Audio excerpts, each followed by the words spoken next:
آج سالانہ 11ویں رات ہے اور غوث پاک کے دیوانے عالمی مدنی مرکز میں کثیر تعداد میں جمع ہیں۔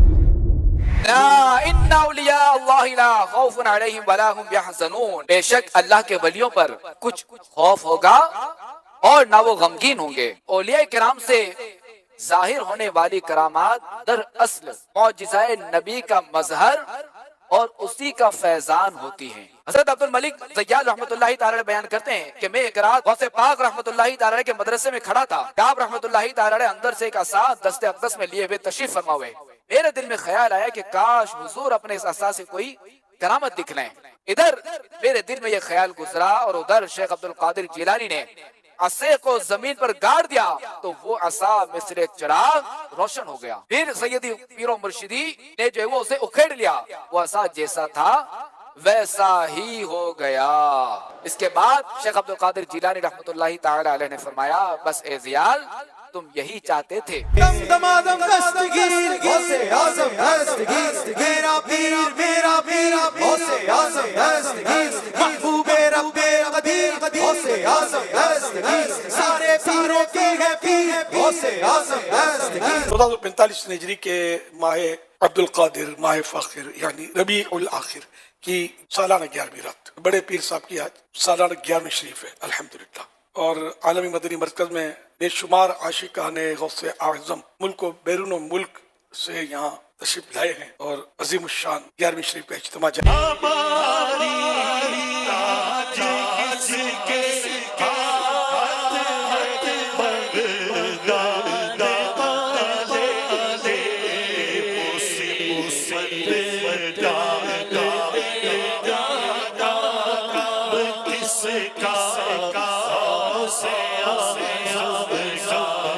ہمارے مرشد پاک غوث پاک شیخ عبد القادر جیلانی کا واسطہ ہمارا ہر گناہ معاف ہو جائے یا اللہ پاک، ہم غوث پاک کے صدقے میں نیک بن جائے یا اللہ پاک، فلسطین کے مظلوم مسلمانوں غیب سے مدد فرما۔ مشکل جب سر پر آئی تیری رحمت آڑے آئے، میرے میرا آڑے آئے، میں نے تمہیں پکارا جب میں نے تمہیں پکارا تو کام آیا تیرا سہارا، چل چل چاسی کا گزارا تیری خیر سے۔ کم از کم اس دعوت حق کی برکت سے یہ چیز تو پبلک کے سامنے آئی ہے نا کہ سچائی کیا ہے۔ ہمیں اس بات سے کوئی جھگڑا نہیں ہے کہ مولا علی کو اختیار ہے یا نہیں ہے، شیخ عبد القادر جیلانی رحمۃ اللہ علیہ کو اختیار ہے یا نہیں ہے۔ ہمارا جھگڑا یہ ہے کہ اگر ان ہستیوں کو اختیار اللہ نے دیا بھی ہو تب بھی ان کو نہیں پکار سکتے مدد کے لیے۔ مدد کے لیے وہ پکاریں جتنا مرضی، لبیک یا رسول اللہ کہیں، آپ لبیک یا حسین کہیں، محبت کا اظہار کریں، کوئی مسئلہ نہیں ہے، مدد کے لیے نہ پکاریں جو سامنے آپ کے موجود نہیں ہے۔ پھر آپ ایاک نعبد و ایاک نستعین کی وائلیشن کریں گے۔ اس کو مثال سے سمجھیں، بارش کون برساتا ہے؟ اللہ۔ ڈیوٹی کس کی ہے؟ فرشتوں کی۔ لیکن اگر ہم بارش فرشتوں سے مانگیں گے شرک ہو جائے گا۔ سر آپ لاکھ کہتے ہیں ڈیوٹی لگائی ہوئی ہے، کوئی مسلمان کبھی کسی فرشتے سے نہیں بارش مانگتا۔ اور سر اگر آپ اسباب کے اوپر آتے ہیں تو سب سے بڑا مشکل کشا اسباب میں تو سورج ہے۔ سورج ختم ہو جائے تو زمین پہ زندگی ختم ہو جائے۔ دنیا میں موسموں کا بدلنا، پودوں کا اپنی خوراک تیار کرنا، اس خوراک کو جانوروں کا کھانا، پودوں کی اپنی زندگی، ہماری زندگی ساری ڈیپینڈنٹ ہے سورج کے اوپر۔ تو کوئی کہتا ہے المدد یا سورج میری مدد فرما، تو یہ جھگڑا ہی نہیں ہے۔ اگر اختیار ہو تب بھی کیا فرق پڑتا ہے؟ او جی غیر اللہ سے مدد کیا ممکن ہے؟ قرآن میں آیا جی وَاسْتَعِينُوا بِالصَّبْرِ وَالصَّلَاةِ، نماز اور صبر کے ذریعے مدد چاہو۔ کس کی؟ اللہ کی۔ یا یہ کہو کہ المدد یا نماز میری مدد فرما، المدد یا صبر میری مدد فرما، نہیں۔ اسی آیت کے اندر آگے جا کے آتا ہے، اسی آیت میں ان اللہ مع الصابرین، بے شک اللہ تعالیٰ صبر کرنے والوں کے ساتھ ہے۔ تو صبر اور نماز کے ذریعے بھی اللہ کی مدد مانگنی ہے۔ ظاہری اسباب آپ اختیار کریں، یہ بیٹھے میں ان کو کہتا ہوں مجھے پانی پلا دے، ٹھیک ہے، ظاہری سبب ہے، قرآن میں حکم ہے وَتَعَاوَنُوا عَلَى الْبِرِّ وَالتَّقْوَى وَلَا تَعَاوَنُوا عَلَى الْإِثْمِ وَالْعُدْوَانِ، نیکی اور پرہیزگاری کے کاموں میں ایک دوسرے کی مدد کرو، برائی میں الگ رہو۔ ظاہری اسباب تو حکم ہے ہم اس کے اوپر کہ اس کو اڈاپٹ کرنا ہے، لیکن یہی بندہ سامنے موجود نہ ہو یہ بغداد میں ہو، وہاں بھی قبر کے اندر ہو، اور میں کہوں جی مجھے پانی پلا دو، تو اب وہی بات وہی جملہ صرف فریم آف ریفرنس بدلنے سے ایاک نستعین کی وائلیشن ہو جائے گی۔ یہ پروٹوکول اللہ ہی کا ہے کہ آپ دعا میں صرف اللہ ہی کو پکار سکتے ہیں، اللہ کے سوا کسی کو نہیں پکار سکتے۔ اَمَّن يُجِيبُ الْمُضْطَرَّ اِذَا دَعَاهُ، بھلا بتاؤ تو کون ہے جو اضطراب اور پریشانی میں گھرے ہوئے شخص کی فریاد کو سنتا ہے جب وہ شخص اس کو پکارے۔ وَيَكْشِفُ السُّوءَ، اور وہ اس سے برائی دور کر دیتا ہے۔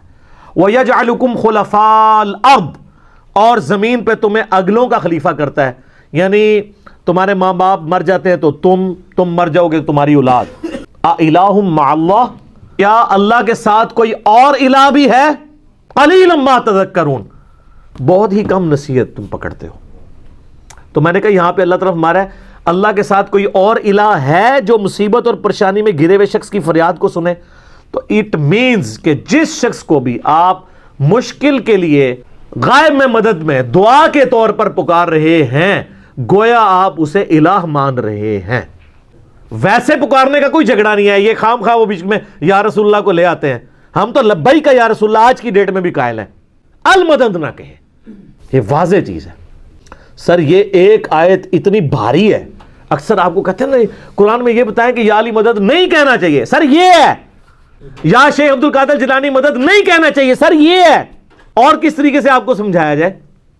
سورہ النمل آیت نمبر 62، اعوذ باللہ من الشیطان الرجیم، ان اللہ لا یغفر ان یشرک بہ ویغفر ما دون ذلک لمن یشاء، بے شک اللہ اس گناہ کو کبھی معاف نہیں کرے گا کہ کوئی شخص قیامت والے دن اللہ کے حضور اس حال میں پیش ہوا کہ اس نے دنیا میں شرک کیا ہوا، اس کے علاوہ جتنے گناہ ہیں وہ معاف کر دے گا جس کے لیے چاہے گا، وہ بھی اوپن لائسنس نہیں ہے، جس کے لیے چاہے گا معاف کرے گا، البتہ ایک امید ہے کہ وہ قابل معافی ہیں۔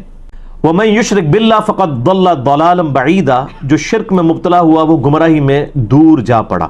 اچھا دنیا کے اندر یہ شرک معاف ہو جائے گا۔ سورۃ الفرقان کی آیت نمبر 70 میں آیا ہے کہ جو دنیا میں شرک سے توبہ کر لے گا ہم اس کے گناہوں کو بھی نیکیوں سے بدل دیں گے، یہ یعنی اللہ کی رحمت کا غلبہ ہے۔ لیکن شرک کے معاملے میں اللہ تعالیٰ بہت، جس کو کہتے ہیں نا یہ شرک is the most sensitive issue in the sight of Allah, اللہ کے حضور سب سے زیادہ حساس معاملہ شرک کا ہے۔ دنیا میں توبہ کر لی معافی ہے، جامعہ ترمذی میں حدیث ہے کہ موت کے غرغرے سے پہلے یعنی نزع کا عالم طاری ہونے سے پہلے اگر کوئی توبہ کر لیتا ہے تو اس کی توبہ قبول ہے، لیکن آخرت میں اگر کوئی شخص معافی مانگے گا بھی اور وہ مشرک ہوا تو اللہ تعالیٰ اس کی توبہ قبول نہیں کرے گا۔ لا تبدیل لکلمات اللہ، اللہ کے کلمات نہیں بدلیں گے۔ اگر کوئی شخص یہ کہے نا کہ اللہ تعالیٰ چاہے تو وہ مشرک کو بھی معاف کر سکتا ہے، یہ کلمات کفر ہے، یہ محال ہے، کیونکہ اللہ کے کلمات نہیں نہ بدلتے۔ اگر وہ معاف کر دے گا تو قرآن پاک میں کیا ہے کہ شرک معاف نہیں ہوگا، تو یہ کنٹرڈکشن آ جائے گا دونوں باتوں میں۔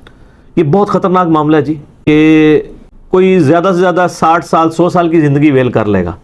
اب انصاف کا تقاضا دنیاوی اعتبار سے تو یہی بنتا ہے کہ اگر کسی نے 100 سال شرک کیا ہے تو 100 سال اسے دوزخ میں چلایا جائے، اس کے بعد چھوڑ دیا جائے، لیکن اللہ تعالیٰ فرما رہا ہے کہ میں معافی نہیں کروں گا اور ہمیشہ کے لیے دوزخ میں پھینک دوں گا۔ والعیاذ باللہ تعالی۔ اللہم اجرنا من النار، اللہم اجرنا من النار، اللہم اجرنا من النار۔ یقیناً اللہ کا ظرف بہت بڑا ہے، لیکن یہ جرم بہت بڑا ہے اصل میں۔ اس جرم کا کم از کم عذاب یہی ہونا چاہیے کہ ہمیشہ کی دوزخ۔